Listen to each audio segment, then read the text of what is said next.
যুবক রুটি বিক্রেতা, সে রুটি বিক্রি করে, চুলার মধ্যে রুটি সেকে, সে যে সালাম দিল আসসালামু আলাইকুম, যুবক বলে ওয়ালাইকুম আসসালাম। আহমদ ইবনে হাম্বল বলে, যুবক আমার যাওয়ার জায়গা নেই, সফরে বেরিয়েছি, খুব শীতে কষ্ট পাচ্ছি, রাতে যদি তোমার এই চুলা থেকে একটু আগুন পোহাই কোনো সমস্যা? যুবক বলে, না না সমস্যা না, আহলান ওয়া সাহলান, খোশ আমদেদ, আসেন আসেন, আপনি আগুন পোহাইলে আমার সমস্যা কি? সুবহানাল্লাহ পড়েন।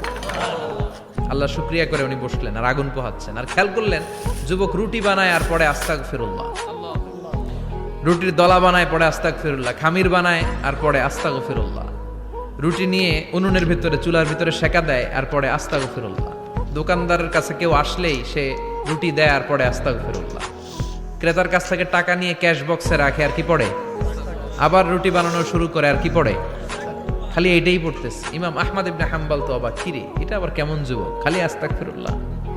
উনি প্রশ্ন করলেন, যুবক ঘটনা কি?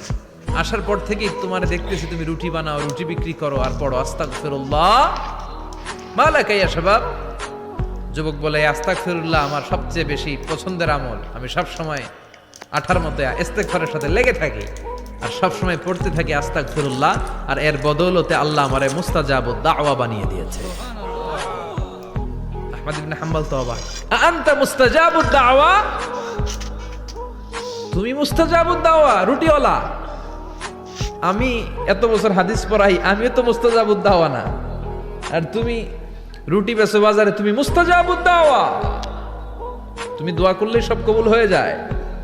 যুবক বলে, না আনা মুস্তাজাবুদ দাওয়া, আমি আমার জীবনে যত দোয়া করেছি কবুল করে নিয়েছে কে?